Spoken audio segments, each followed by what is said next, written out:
Bonjour, je suis Jean-Michel Orelbeck, je suis ingénieur, je travaille à l'Andra et je suis directeur adjoint Sûreté, Environnement et Stratégie Filière à l'Andra.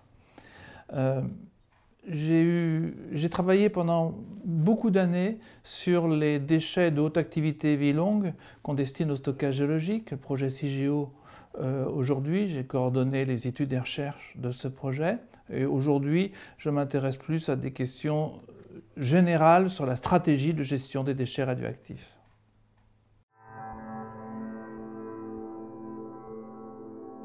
L'ANDRA, l'Agence nationale pour la gestion des déchets radioactifs, est un établissement public qui est rattaché à plusieurs ministères de tutelle, dont notamment le ministère en charge de l'écologie. L'ANDRA a été créé en 1979 au sein du commissariat à l'énergie atomique et a pris une totale indépendance vis-à-vis du CEA par la première loi qui a été votée en France sur la gestion des déchets radioactifs, une loi votée en 1991, qu'on appelle la loi Bataille. Donc nous sommes aujourd'hui un établissement public totalement indépendant et en particulier totalement indépendant de ceux qui produisent des déchets radioactifs. Nous sommes à peu près 650 personnes. Nous sommes répartis en quelques sites en France. Nous avons un siège social ici en région parisienne, à Châtenay-Malabry. Et nous avons 3 sites industriels ou de recherche. Nous avons un centre de stockage de déchets dans le département de la Manche, à côté de l'usine de Laghe. À côté de l'usine de Laghe, ça n'est pas dans l'usine de Laghe. Nous avons des centres industriels dans l'Aube. Et nous avons un laboratoire de recherche souterrain à la frontière des départements de la Meuse et de la Haute-Marne. Donc, comme je disais tout à l'heure, nous ne produisons pas de déchets radioactifs, nous étudions et nous mettons en œuvre les techniques pour gérer les déchets radioactifs qui vont être produits par l'industrie nucléaire française, qui vont être produits par EDF, qui vont être produits par Areva, par le commissariat à l'énergie atomique, comment gérer ces déchets radioactifs de façon à en protéger l'homme et l'environnement sur le court terme, mais aussi et surtout sur le long terme.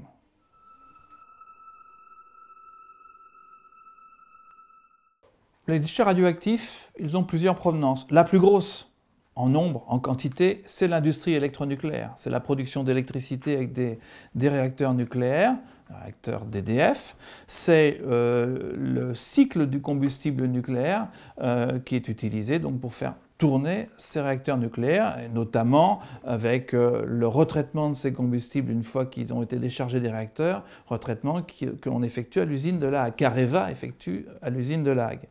Ce premier secteur de production de déchets radioactifs. Ensuite, nous avons la défense.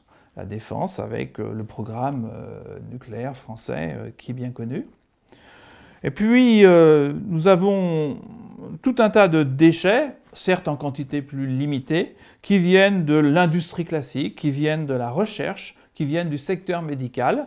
Par exemple, on utilise dans ces activités des sources radioactives, des petites sources scellées où l'on place des radioéléments.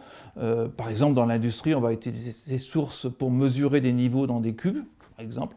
Et ces sources radioactives, quand elles sont un petit peu fatiguées, usagées, deviennent de fait des déchets radioactifs.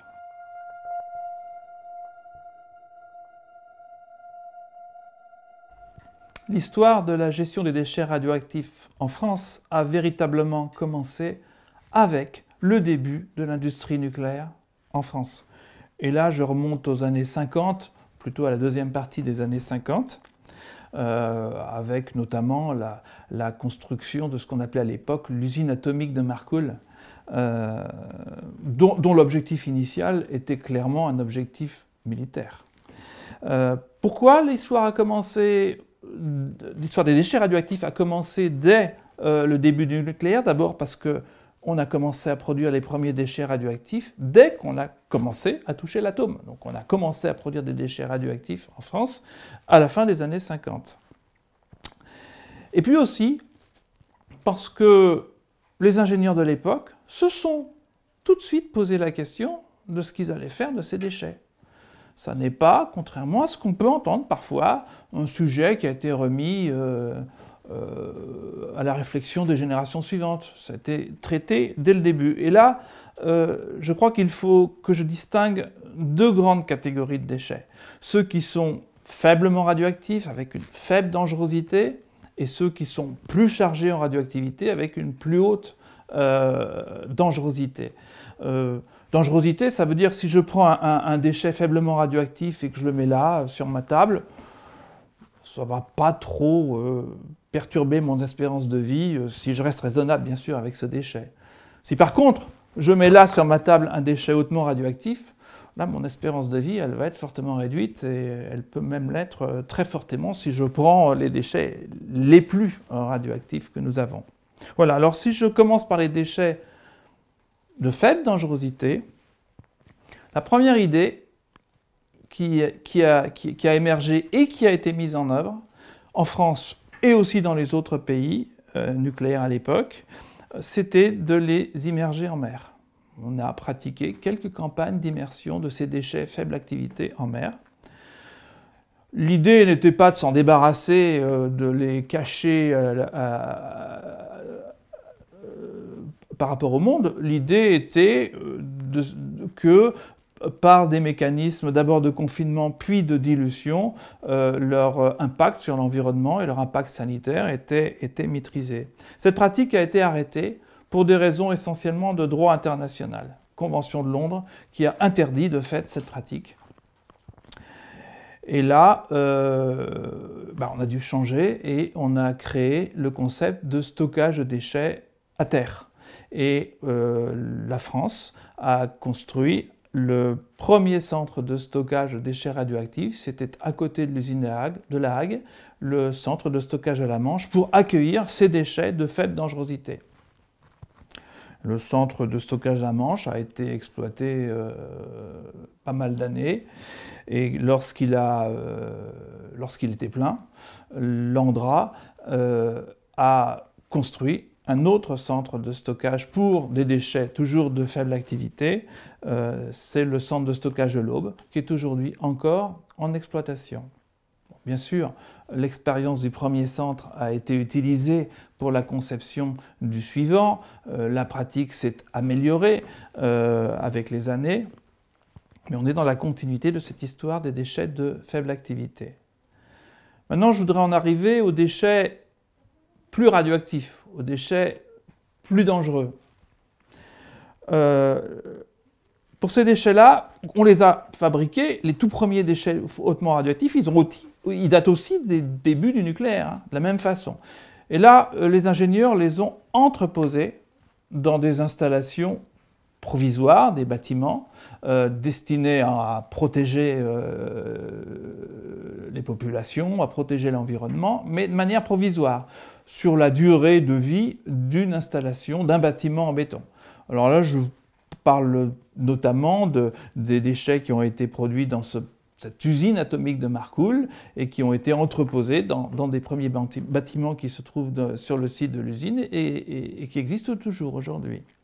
Entreposer, ça veut dire que ça n'était pas la solution définitive. Il fallait, en parallèle, réfléchir, rechercher une solution définitive, tout en ayant le temps pour la mettre en œuvre. Ces déchets, on a d'ailleurs intérêt à les laisser refroidir un certain temps avant de les transférer vers une solution définitive. Et donc, justement, on les laissait refroidir dans ces entrepôts provisoires. Première idée qui est venue et en France, mais aussi à l'international, et notamment aux États-Unis. Bien sûr, le programme américain était plus ancien que le programme français. La première idée qui était arrivée, c'était aussi de confier ces déchets à l'océan. Alors là, il ne s'agissait pas de les diluer dans l'océan, mais il s'agissait par exemple de les enfouir dans les fonds sous-marins, Et donc on a confié les premières recherches à des océanographes. Les tout premiers congrès internationaux sur la gestion des déchets radioactifs, des déchets très radioactifs, l'un de ces tout premiers congrès s'est tenu à Monaco. Là, je vous parle du tout début des années 60. Hein. Et pour ces déchets-là aussi, l'idée a progressé, l'idée est venue progressivement de ne plus les confier aux océans, mais plutôt, là aussi, de prévoir des stockages à terre. Les recherches, à ce moment-là, puisqu'on en est toujours au stade des recherches, se sont concentrées sur les stockages en formation géologique profonde à terre, sur le continent. La plupart des grands pays nucléaires ont donc lancé des programmes de recherche sur le stockage géologique profond. En France, on a cherché des sites géologiques potentiels pour réaliser une telle installation dans les années 1980. Et c'est une affaire qui a relativement mal fini, puisque les ingénieurs, sur la base de données géologiques, ont retenu 4 sites. Et lorsque ces sites ont été dévoilés, c'était à la toute fin des années 80, eh bien, il y a eu des manifestations violentes sur ces sites, un rejet massif de ce projet. Projet qui était à l'époque soutenu uniquement par des ingénieurs. Un moratoire a été décidé.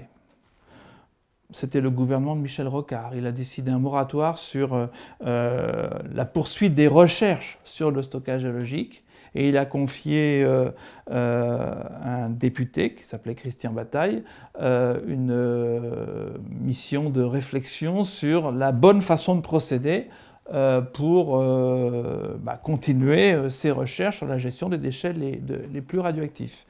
Et tout cela aboutit à une loi en décembre 1991, qu'on appelle justement la loi Bataille, puisque Christian Bataille en a été le rapporteur, qui a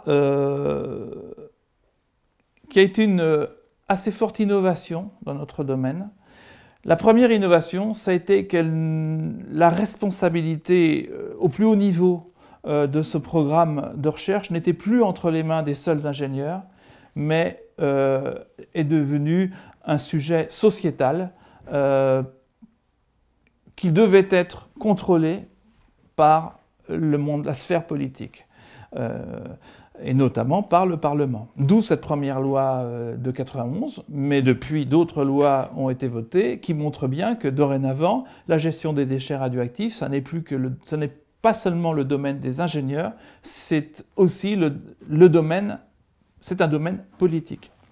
C'était la première innovation. Et la deuxième innovation, ça a été d'élargir le champ des possibles. Et dans la loi de 91, il a été intégré un volant de recherche, de poursuite de recherche sur le stockage géologique, mais aussi il a été introduit 2 autres volets de recherche, un sur la poursuite de l'entreposage. Je vous ai dit tout à l'heure que la pratique de l'époque, c'était d'entreposer les déchets les plus radioactifs, jusqu'à qu'une solution définitive soit trouvée. Et donc, une des voies de recherche de la loi Bataille a été de voir jusqu'où on pouvait pousser dans le temps cette solution d'attente, cette solution d'entreposage. Et puis la troisième voie, c'était l'idée de détruire les déchets radioactifs, de les supprimer.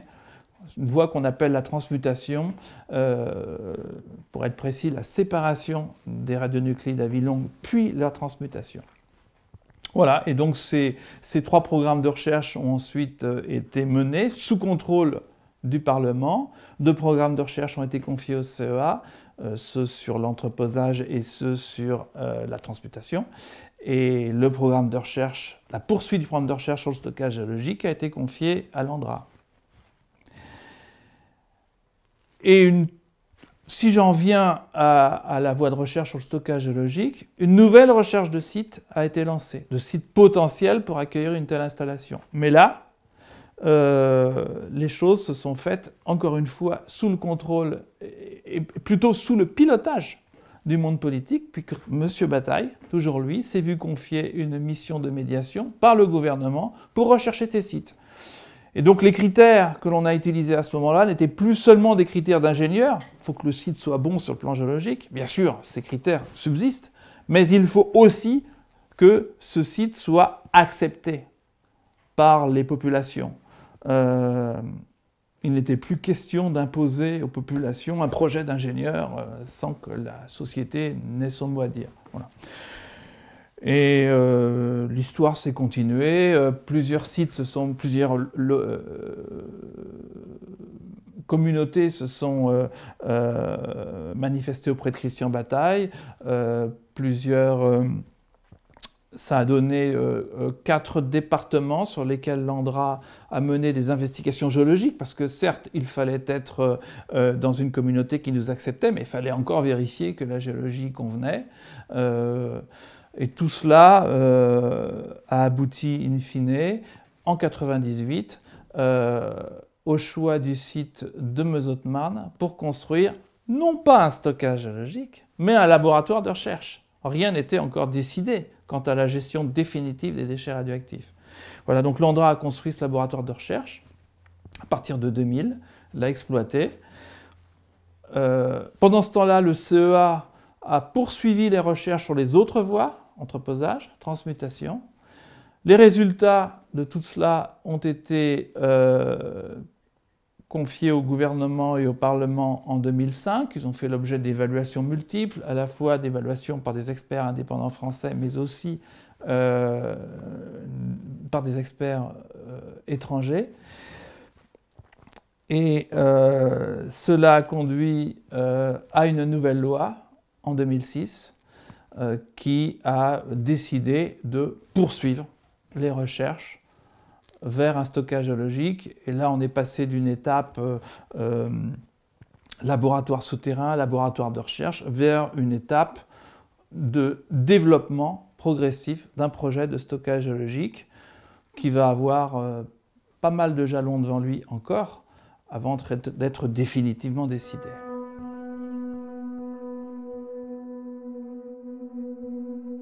Le danger spécifique des déchets radioactifs, c'est le fait que la radioactivité émette des rayonnements ionisants, c'est-à-dire des rayonnements qui sont susceptibles de perturber les tissus vivants, nos tissus vivants.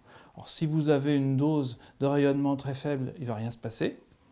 Si vous avez une dose de rayonnement nettement plus significatif, vous êtes soumis à des risques de cancer parce que votre patrimoine génétique va être modifié par le rayonnement. Et si vous êtes exposé à une très forte dose de rayonnement ionisant, vous allez être brûlé comme si c'était de la chaleur, une forte chaleur. L'exposition au rayonnement ionisant peut être de différentes natures suivant ces rayonnements. Vous avez des rayonnements ionisants qui portent loin, à plusieurs mètres.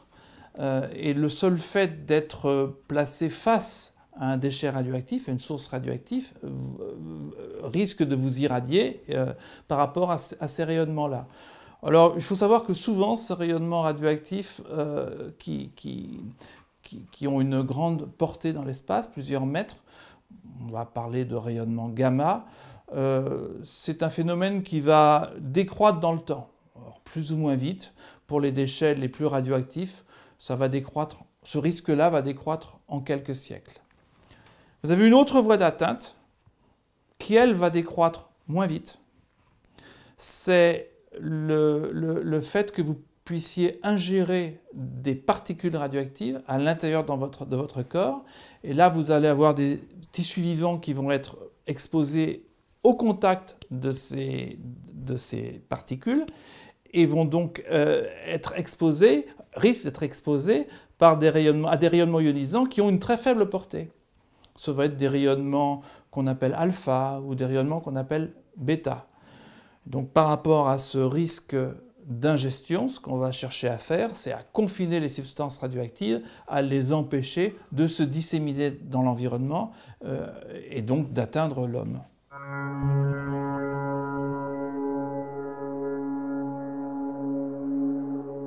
Alors quel est le défi technologique qui est devant nous pour stocker ces déchets radioactifs? D'abord, ces déchets radioactifs, aujourd'hui, ils sont déjà gérés. Ils sont gérés dans les entrepôts. Les entrepôts que vous trouvez à La Hague, que vous trouvez à Marcoule, que vous trouvez aussi à Cadarache. Des installations qui protègent les populations, qui protègent les travailleurs, qui protègent l'environnement des rayonnements ionisants qu'émettent ces déchets radioactifs. Ces entrepôts doivent être maintenus. Il y a des hommes qui régulièrement les surveillent, qui remplacent les pièces usagées. Et puis, ces entrepôts sont des bâtiments classiques qui, au bout de quelques dizaines d'années, deviennent vétustes et qu'il faut remplacer. Donc, il faut à ce moment-là enlever les déchets radioactifs qui se trouvent dans ces bâtiments et les placer dans des bâtiments neufs. C'est du reste quelque chose qui se fait aujourd'hui. À Marcoule, par exemple, vous avez des opérations de ce type qui sont en cours.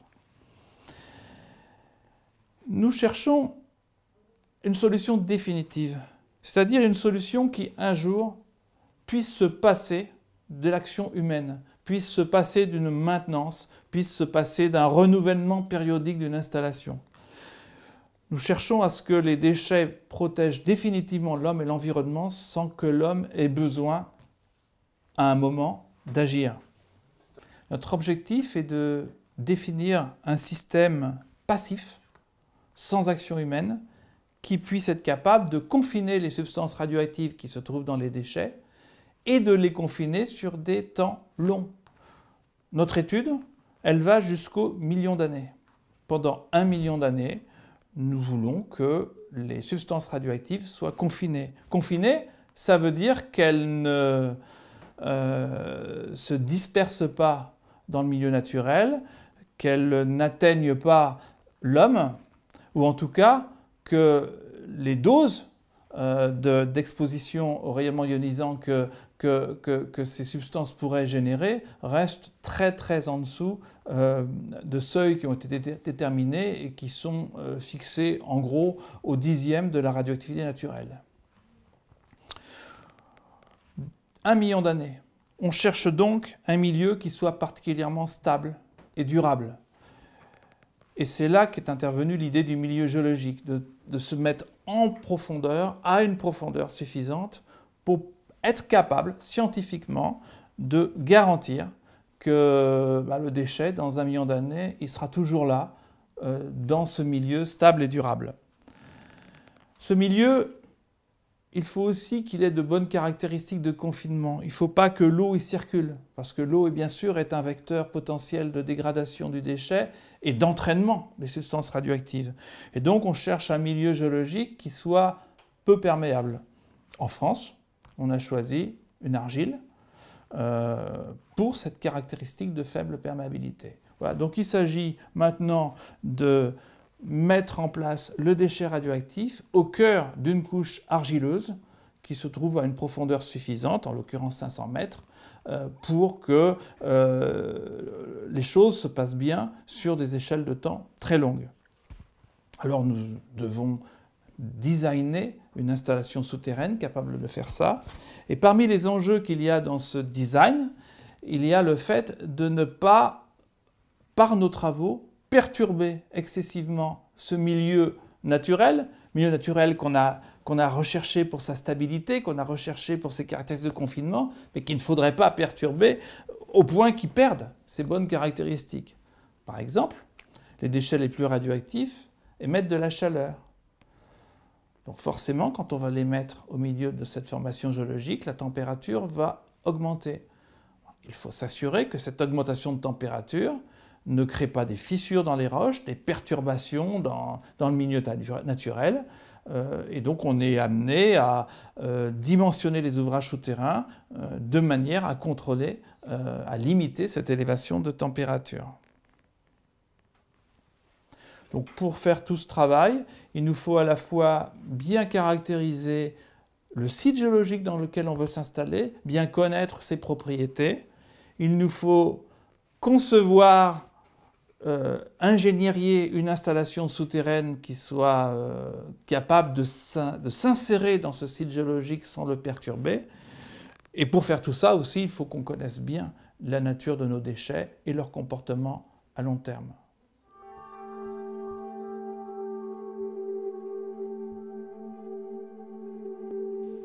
Nous avons choisi d'étudier cette installation sur 1 million d'années. Pourquoi 1 million d'années? Parce que c'est raisonnablement la durée sur laquelle nous sommes capables de décrire ce qui va se passer dans un milieu géologique profond. Typiquement, la couche d'argile que nous étudions pour implanter les déchets, elle a aux alentours de 150 millions d'années. Donc il s'agit pour un géologue d'extrapoler de l'ordre d'1% le passé vers l'avenir. Alors l'ouvrage lui-même, que nous allons réaliser dans cette couche d'argile, c'est un ouvrage classique, c'est un ouvrage humain. C'est un ensemble de tunnels, de galeries souterraines revêtues de béton. Ce sont des ouvrages que nous allons exploiter typiquement pendant un siècle. À la fin de cette exploitation, ces ouvrages seront fermés. Fermés, ça veut dire surtout que tous les espaces vides seront remblayés notamment d'une partie de l'argile qu'on aura extraite pour construire les tunnels. Et ensuite, la grande durée, le temps long, ces dizaines, ces centaines de milliers d'années qui nous intéressent, c'est le milieu géologique qui va en assurer la pérennité. Alors, si j'en reviens à une échelle humaine, on ne peut pas exclure que l'homme un jour perde la mémoire de l'existence même de ce stockage. Et dans la façon dont nous concevons l'installation souterraine, nous prenons en compte l'éventualité d'une perte de mémoire, l'éventualité qu'un jour des hommes viennent faire une intrusion involontaire dans l'installation, et nous faisons en sorte que les conséquences d'une telle intrusion restent dans le domaine acceptable vis-à-vis du risque sanitaire. Alors comme on ne peut pas évidemment prédire les technologies que l'homme développera à ces échelles de temps si longues, rappelons qu'Homo sapiens a entre 200 000 et 300 000 ans, et je vous parle des millions d'années, c'est au-delà de l'histoire d'Homo sapiens, eh bien la seule chose qu'on puisse faire, c'est de prendre l'hypothèse que si une intrusion a lieu dans le futur, elle utilisera les mêmes technologies que celles dont on dispose aujourd'hui. On ne peut pas faire mieux. Autant nous savons prédire l'évolution géologique sur 1 million d'années, autant je pense que nous sommes incapables de prédire l'évolution des pratiques de l'homme sur des échelles de temps bien plus brèves. Tout ça nous ouvre quand même une question. Est-ce qu'il faut que nous cherchions à préserver le maximum, sur la plus grande durée possible, la mémoire de l'existence de ce stockage? Nous avons conçu l'installation pour qu'elle résiste même en cas de perte de mémoire. Cela étant, nous avons quand même choisi de chercher justement à laisser au maximum des traces mémorielles qui soient les plus durables possibles. Et cela est d'ailleurs un programme de recherche au sein de l'ANDRA.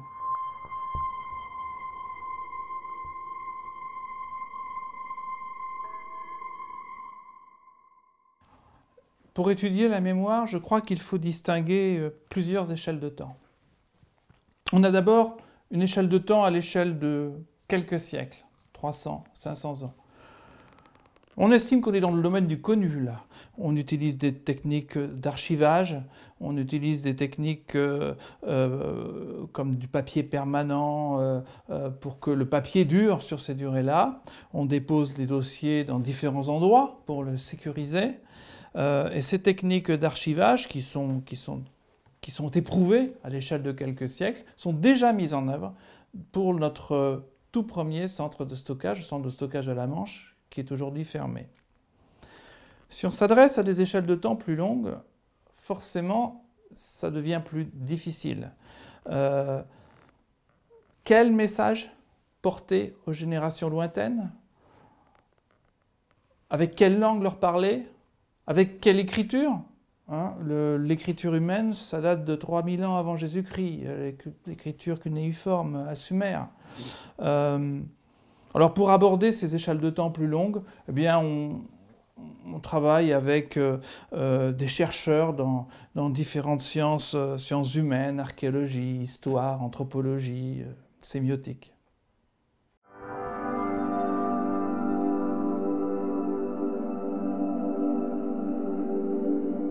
La gestion des déchets radioactifs, ça a clairement une dimension sociétale importante.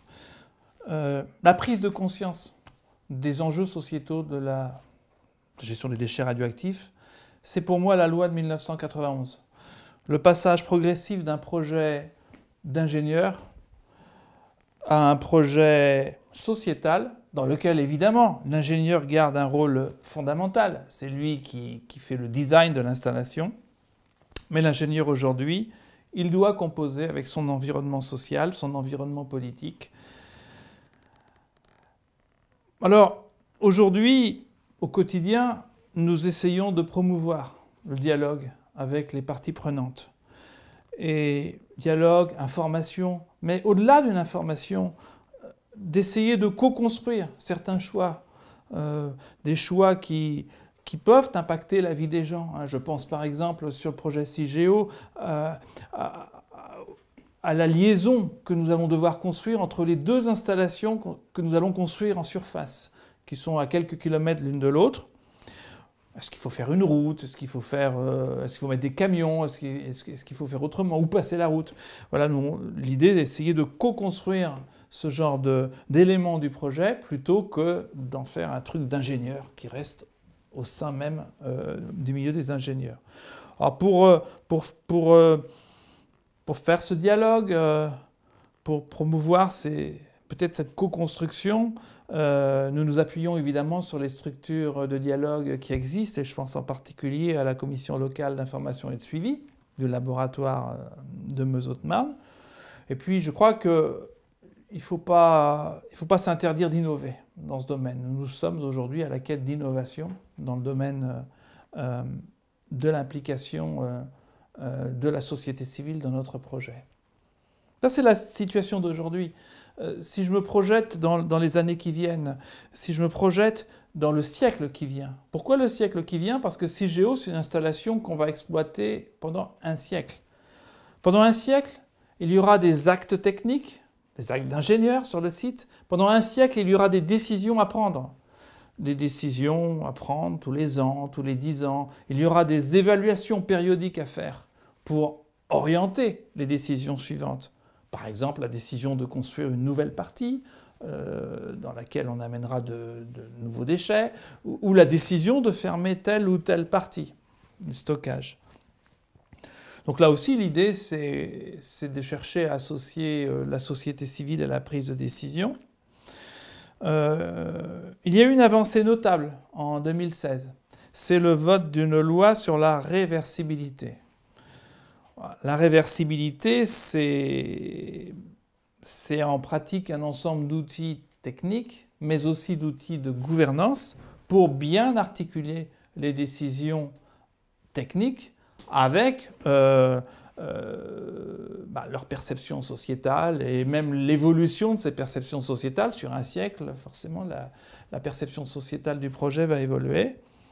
La réversibilité, c'est mener un projet comme ça, mener une installation comme ça de manière progressive, de manière graduelle. Nous avons bien parlé d'incrémentalité, de procéder par paliers successifs et d'avoir la possibilité de revisiter les décisions tout au long du processus.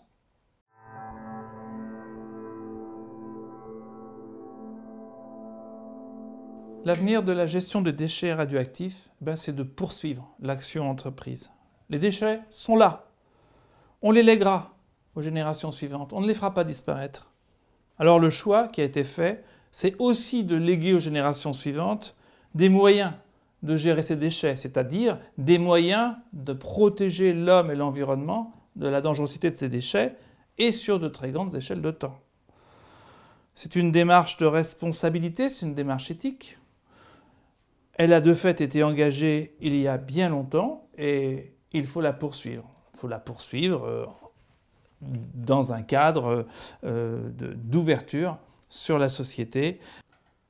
La gestion des déchets radioactifs n'est sûrement pas une situation unique.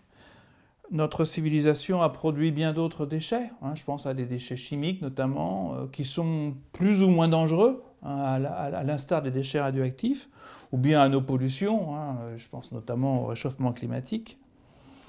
Et nous devons assumer la responsabilité de ces déchets ou de ces pollutions. Et finalement, la gestion des déchets radioactifs, c'est un bon exemple de la responsabilité que nous devons avoir envers ce que notre civilisation a produit.